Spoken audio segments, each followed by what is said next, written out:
2.5 लाख रुपए में 80 गज का फुल पेड प्लॉट कराची में, और वो भी पूरी मुकम्मल डॉक्यूमेंटेशन लीज के साथ अगर मिल जाए किसी एक आम गरीब आदमी को, भले वो जगह अभी जंगल है या वहाँ डेवलपमेंट नहीं है या वहाँ पे अभी लोगों को पोजीशन नहीं मिला या कंस्ट्रक्शन वहाँ भी स्टार्ट नहीं हुई भले, लेकिन एक अच्छी इन्वेस्टमेंट ज़रूर बन सकती है। एक आम आदमी जो मिडिल क्लास है, लो मिडिल क्लास है, इसी मोड़ पे उसके पास कुछ पैसे अगर आते हैं तो वो 2-2.5 लाख रुपए की सूरत में, तो उसके लिए काफ़ी अच्छी इन्वेस्टमेंट बन जाती है। और ये ऐसी इन्वेस्टमेंट है कि जिसको हम कह सकते हैं कि अगले आने वाले सालों में उसके लिए बहुत ही अच्छा फल मिलेगा, और इंशाल्लाह और बिल्कुल मिलेगा, क्योंकि ज़मीन की जो फाइल है बिल्कुल मजबूत है। लीज़ मिल रही है 99 साल की, गवर्नमेंट की फ़ाइल है, तो उसको कोई चैलेंज नहीं कर सकता या डुप्लीकेशन उस फ़ाइल की नहीं हो सकती।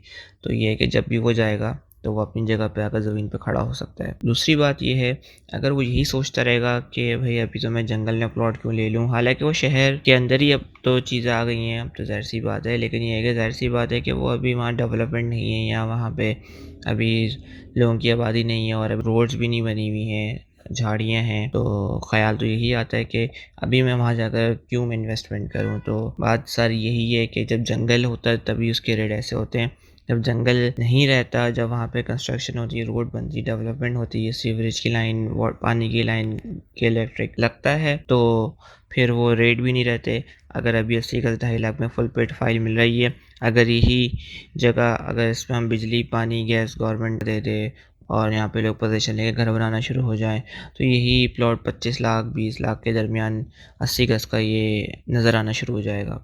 और ये वाक़ई में ही इसकी मामलात ऐसे हो जाएंगे, अगर ये इसी सिनेरियो में अगर मैं बात करता हूँ, डेवलपमेंट होगी तो उस वक्त तो ज़ाहिर सी बात है बस तो चल चुकी है, बस तो निकल चुकी है, तो बस में बैठने का वही वक्त अच्छा है कि जब बस खाली है और रुकी हुई है। जब बस चलने लगी है और भर चुकी है, फिर तो आपकी सीट निकल चुकी है।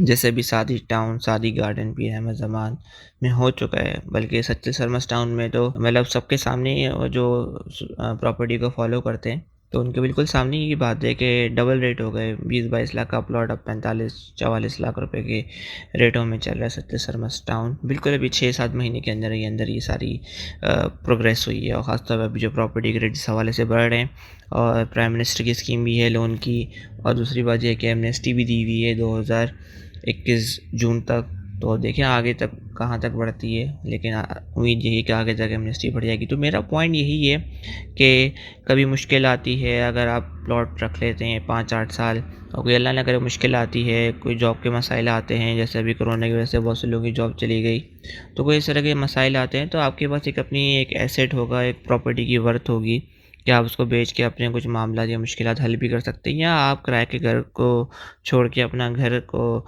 ले वहाँ जाओ पे मूव भी कर सकते हैं। अगर वहाँ पे आबादी आती है, कंस्ट्रक्शन होती है, लोग रहना शुरू करते हैं, डेवलपमेंट होती है, तो बिल्कुल आप वहाँ रहना भी शुरू कर सकते हैं।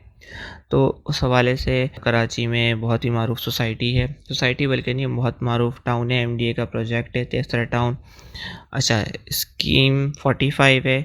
मैं ज़्यादातर जो अपनी वीडियोस बनाता हूँ फ़ेज़ 1 के हवाले से बनाता हूँ, जहाँ पे रेट 80 गज़ के 4 लाख 4.5 लाख के अराउंड है, तकरीबन 4.5 लाख से अराउंड प्लस माइनस में स्टार्ट है। 25-20 हज़ार रुपये कम में कर लें, 25-20 हज़ार रुपये ज़्यादा कर लें, और फिर जितनी अच्छी लोकेशन होती जाएगी तो वो 6-8-9-10 लाख तक के भी रेट चले जाते हैं, 12-15 लाख के भी रेट जाते हैं। अगर बहुत ही 160 फीट रोड की लोकेशन है या इशारा तेसर की लोकेशन आती है, 80 गज़ की मैं बात कर रहा हूँ। लेकिन जो मिनिमम स्टार्ट होता है फ़ेज़ 1 में, तकरीबन वो 4.25 4.5 लाख से स्टार्ट होती है जनरल लोकेशन फ़ेज़ 1 में 80 गज़ की। लेकिन ये भी क्योंकि आम आदमी के लिए हो सकता है या लोअर मिडिल क्लास बंदे के लिए हो सकता है ज़्यादा मुश्किल हो, और वो सोचे कि मेरे पास उतने पैसे नहीं हैं, तो मैं कि मेरे पास एक प्लॉट की रकम या एक प्लॉट मैं अपने नाम ट्रांसफ़र करा के रख लूँ, और अब जितने अरसे के लिए रख लूँ, 5 8 10 साल के लिए रख लूँ, ताकि मुझे कुछ ना कुछ दे के ही चला जाए। तो उसमें ये है कि फ़ेज़ 1 को छोड़ के मैं फिर फ़ेज़ 2 कहता हूँ, जो सेक्टर साफ़ सुथरे हैं, क्लियर, इसमें कब्ज़ा नहीं है, जैसे सेक्टर 17 है, 18 है, सेक्टर 21-22 है। ये सेक्टर ऐसे हैं जहाँ पे कब्ज़ा नहीं है, और जहाँ पे भले वो एक बात अलग है कि वहाँ जंगल है बिल्कुल और झाड़ियाँ उगी हुई हैं, वहाँ में कोई डेवलपमेंट रोड वगैरह नहीं है, वहाँ पोज़ीशन कुछ भी नहीं है, कंस्ट्रक्शन भी कुछ नहीं है, लेकिन अगर वो 2.5 लाख से कम के रेटों में मिल रही है, 2,25,000 2,30,000 इस तरह के रेटों में अगर आपको फ़ाइल मिल रही है, 2,40,50, 55, 60 इस तरह के अराउंड रेटों में, 2.25 लाख के रेटों में भी है, 3 लाख के रेटों में भी है। लेकिन स्टार्ट आप समझ लें कि 2.5 लाख से 10-15 हज़ार रुपये कम से या इस तरह से स्टार्ट हो रही है। वो जितने आसपास फाइल टकरा जाए वो किसी के नसीब है। 10-15 हज़ार का तो नसीब ही होता है। उसके लिए बहुत अच्छी अपॉर्चुनिटी है कि बिल्कुल फुल पेड फाइल अपने नाम पे ट्रांसफ़र कराएगा। और डॉक्यूमेंट की तो एक नंबर डॉक्यूमेंट है, डॉक्यूमेंट की तो भरपूर गारंटी है एमडी की तरफ से। ये मेरी कोई गारंटी नहीं, ना मैं ऐसा कोई ठेकेदार हूँ कि मैं जो मार्केट कर रहा हूँ बैठ के। ये गारंटी मलिक डेवलपमेंट अथॉरिटी दे रहा है खुद। इसी की अपनी फ़ाइल है, इसी का अपना प्रोजेक्ट है, इसी का अपना पूरा टाउन है, तेसर टाउन। और ये पूरी डॉक्यूमेंटेशन आपके नाम पर होगी। और उसमें डॉक्यूमेंटेशन का प्रोसेस भी मैं आपको बता देता हूँ कि जब भी आप कोई फ़ाइल लेते हैं, पुरानी बैलेटिंग की बात कर रहा हूँ मैं, नई बैलेटिंग की बात नहीं कर रहा। पुरानी बैलेटिंग में जैसे फ़ेज़ 2 की आप कोई फ़ाइल ले रहे हैं, सेक्टर 21 में ले रहे हैं, 2,45,000 रुपये की 80 गज़ की फुल पेड है। तो ये बात आप याद रखिएगा कि इसका अलॉटमेंट निकला हुआ होगा, जो कि फॉर्म 0 की बिहाफ़ पे निकलता है। फॉर्म 0 के बिहाफ़ पे अलॉटी अपने नाम पे अलॉटमेंट निकलवाता है। वो अपना एक स्टेटमेंट रिकॉर्ड करवाता है कि अपने नाम पे अलॉटमेंट इशू कर दिया जाए और मुझे कोई एतराज़ नहीं है। फिर वो एमडी में जमा होता है। तकरीबन 20-25-30 दिन, महीना, 1.5 महीने में अलॉटमेंट निकल के आ जाता है। बाकी जब डेवलपमेंट चार्जेस की अदायगी होती है तो 70,000 रुपये की फ़ुल पेमेंट हो जाती है।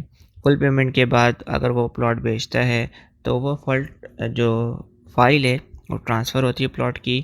तो फ़ाइल ट्रांसफ़र करने के लिए जो फॉर्म इस्तेमाल होते हैं एमडी की तरफ से, वो होता है फॉर्म 1। उसको हम प्री लीज़ ट्रांसफ़र भी कहते हैं कि लीज़ से पहले जो ट्रांसफ़र होता है एमडी ऑफ़िस में जाकर ट्रांसफ़र होता है।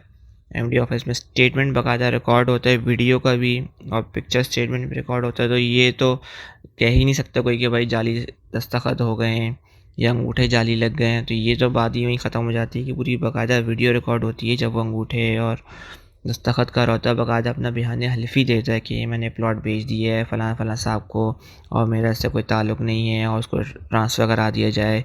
और जब भी मुझे एमडी बुलाएगा, इन केस वैसे ज़रूरत नहीं पड़ती, तो मैं एमडी के ऑफ़िस ज़रूर आऊँगा।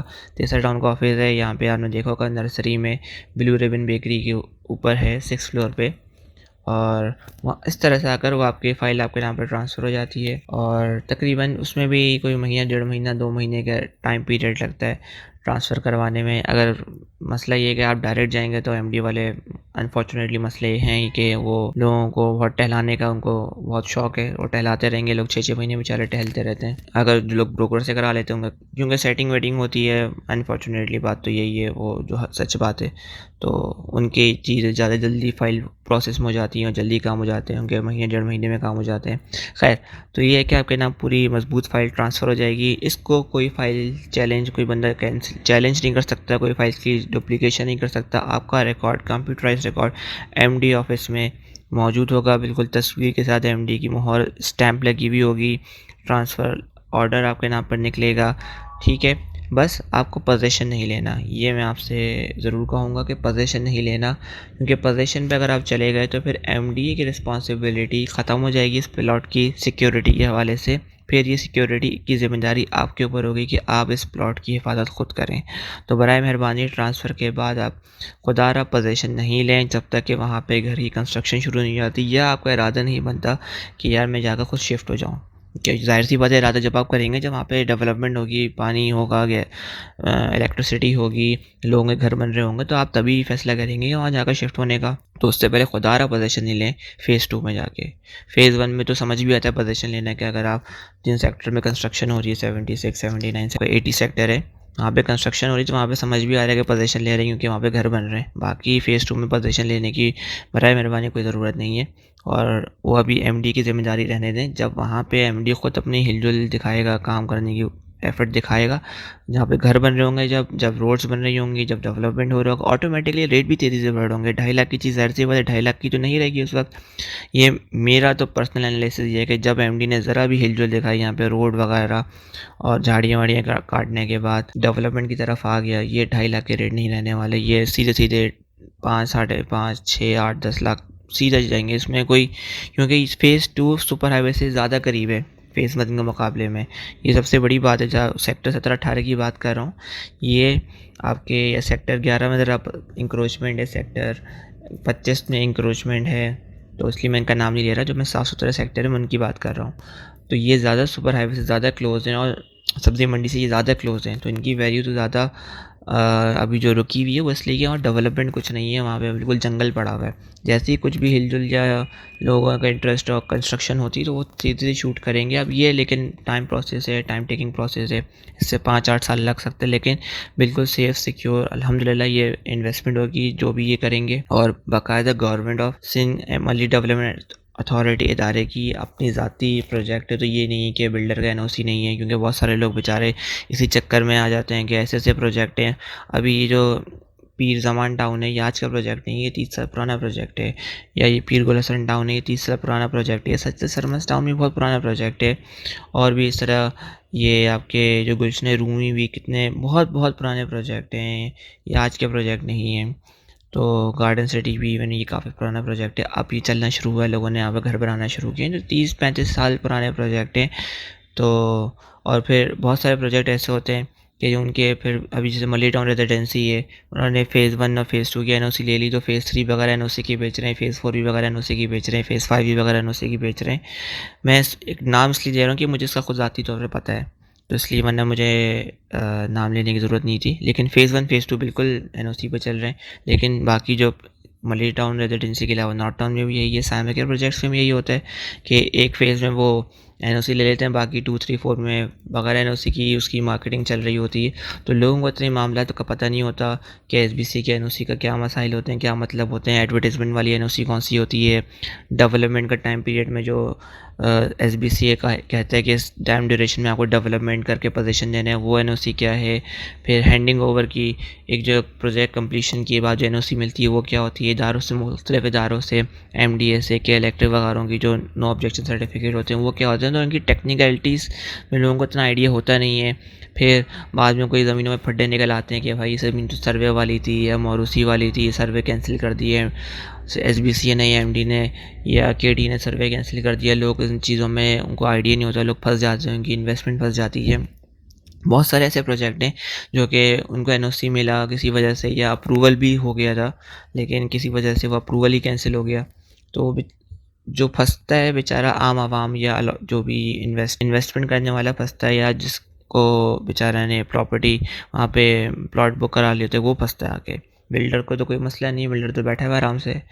फंसता बेचारा आकर जिसने अपने 4-5 लाख रुपए 10 लाख रुपए जमा करा दिए और ना वो पैसे निकल सकते हैं, ना उनमें पैसे बढ़ रहे हैं, बल्कि पैसे तो उसके फंस ही गए हैं बिल्कुल ही। तो ये जो है एमडीए का प्रोजेक्ट है तेसरा टाउन, खास तौर पे अभी मैं फ़ेज़ 2 की बात कर रहा हूँ, सस्ता तरीन प्लॉट की। ये जो प्लॉट है ये अभी गोल्डन अपॉर्चुनिटी है। अगर ये भी आप कुछ सालों बाद ये अपॉर्चुनिटी निकल जाएगी और ये किसी मिडिल क्लास या लोअर मिडिल क्लास के पास भी कोई मौका ऐसा आ ही जाता है जिसमें वो 2.5 लाख, सवा 2 लाख रुपए जमा कर लेता है, तो उसके लिए बहुत ही बेहतरीन अपॉर्चुनिटी है कि वो अपने आने वाले मुस्तकबिल के लिए, अगर वो किराए के घर में रह रहे हैं तो अपने घर की तरफ वो एक बहुत ही अच्छा रास्ता एक चूज़ कर सकते हैं, अच्छा रास्ता वो एक मुतय्यन कर सकता है। अच्छा, यहाँ तक मैंने अपनी ये बात क्लियर की है, मेरा कोई एमडीए से कोई माली फ़ायदा नहीं है। आपको लेना है किसी से भी ले लें, मुझसे लें या नहीं लें वो एक अलग बात है। लेकिन चीज़ बिल्कुल परफेक्ट जेन्युइन है। जो कब्ज़े वाले सेक्टर थे मैंने उनका नाम नहीं लिया, जो साफ़-सुथरे सेक्टर हैं 17, 18, 21, 22 मैंने सिर्फ़ उनका नाम लिया। बस ताकि आपको ये आइडिया रहे कि आगे जब भी इन्वेस्टमेंट का मूड हो तो आपको पता होगा कहाँ इन्वेस्टमेंट करनी है फ़ेज़ 2 में। 95 भी चल रहा है सेक्टर, 94 भी चल रहा है सेक्टर। लेकिन ये है कि जब भी अभी अपॉर्चुनिटी बहुत ज़बरदस्त है, इस अपॉर्चुनिटी को मेरे ख़्याल से तो जिसके पास अगर वो चाहता है अपना ज़ाती कोई प्लॉट कम कीमत में बन जाए और वो मज़बूत फ़ाइल हो, कोई डुप्लीकेशन नहीं हो, तो और वो कोई बिल्डर की चक्करबाजियाँ नहीं हो कि उसका एनओसी कैंसिल हो गया। मैं ऐसे-ऐसे प्रोजेक्ट बता रहा हूँ। एक प्रोजेक्ट का मैं नाम लेता हूँ आपके सामने, गुलशन तौहीद। गुलशन तौहीद का बिल्डर को नैब ने उठाया और नैब ने उठाने की कस्टडी में वो दोनों बिल्डर की डेथ हो गई। उसके बाद गुलशन तौहीद का कोई परेशान हाल नहीं, वहाँ धड़ाधड़ कब्ज़े हो रहे हैं। जो कब्ज़ा अपना जाकर बचा सकते हैं उसने बचा लिया, ना प्रोजेक्ट का कोई नक्शा है। और ये प्रोजेक्ट आज का नहीं है, ये प्रोजेक्ट 30 साल पुराना प्रोजेक्ट है, 32 साल पुराना प्रोजेक्ट है, ये आज का प्रोजेक्ट नहीं है। गुलशन तौहीद अगर आप चाह रहे हैं तो सर्च कर लीजिएगा, नदरन बाईपास की तरफ है, सुरजानी, ये औरंगी टाउन की बैक साइड पर है ये मैं वाक़ईतन मैं आपको ऐसे-ऐसे प्रोजेक्ट के नाम बताता हूँ।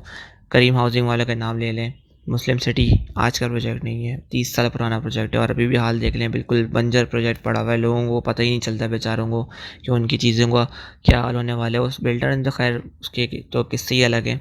उसने लोगों की अपनी ही जो उन्होंने पैसे जमा कराए औने-पौने दामों वापस प्लॉट ले लिए। बहुत सारों से मतलब अलॉटी इतने अलॉटी है, 90% अलॉटी के साथ तो वहाँ यही हुआ है करीम हाउसिंग वालों में। मुस्लिम सिटी हो, गुलशन इलाही हो, गुलशन जोजान हो, गुलशन फलान, जितने भी इसके यही हैं, और इसमें सारे ने यही काम किया। उसने अलॉटियों से वापस फाइलें ले ली हैं और औने-पौने दामों, क्योंकि बेचारे 30-30 साल तो सब्र नहीं कर सकते वो। 30-30 साल के बाद उन्होंने कहा कि भई अब मुझे हमें जो 1.5 लाख रुपए दिए थे वही कोई टूटे-फूटे मिल जाएँ, लाख 1.5 लाख तो बड़ी बात ही है। और उस तो 99 या 2000 की बात, अगर किसी ने उस वक़्त 1.5 लाख रुपए दिए थे तो उस वक़्त साजिद टाउन में 240 गज़ का प्लॉट मिल रहा था। आज साजिद टाउन में आप 240 गज़ का प्लॉट के रेट मालूम कर लें, 1.5 करोड़ रुपए हैं। तो आप रेट देख लें और वो करीम हाउसिंग के क्या मामलात हुए। तो उस हवाले से मैं ये कह रहा हूँ कि तेसरा टाउन बिल्कुल सेफ़ सिक्योर है। इसमें आप ये है कि बस ये है कि डॉक्यूमेंट ज़रूर वेरीफ़ाई कराएगा। इसमें मैं यही कहता हूँ कि एमडी ऑफ़िस जाएँ, ठोक बजाकर डॉक्यूमेंट वेरीफ़ाई कराएँ। डॉक्यूमेंट में कोई भी आप मतलब में कोई भी रहमदिली मत दिखाएँ। रहमदिली आप दिखाएँगे, किसी की मुरवत में आ जाएँगे, आप फँसेंगे आगे बाद में। तो मेरे ये सजेशन है, खुद ढूँढ लें, कोई जानने वाला पड़ोस में बेच रहा है, उससे पूछ लें तुम बेच रहे हो। बहुत लोगों के पास फाइलें हैं, या मुझसे आपको राब्ता करना है मुझसे कर लीजिए, किसी ब्रोकर से राब्ता करना है, करीबी किसी लोग से बंदे से राब्ता करना है। लेकिन ये बहुत ही इंशाल्लाह आपके फ्यूचर की बहुत ही ज़बरदस्त इन्वेस्टमेंट होगी। दोस्तों, उम्मीद है कि आपको मेरी वीडियो पसंद आई होगी। अगर वीडियो पसंद आई है तो मेरे चैनल को ज़रूर सब्सक्राइब करिए और मेरी वीडियो को भी लाइक करिए। और सब्सक्राइब करने के बाद ये होगा कि आपको आने वाली वीडियोज़ आपको नज़र आएँगी, तो आप आने वाली वीडियो से मेरी मुस्तफ़ीद होते रहेंगे। और बेल का बटन ज़रूर दबाना है। तब तक के लिए मेरी तरफ से अल्लाह हाफ़िज़, अस्सलाम वालेकुम।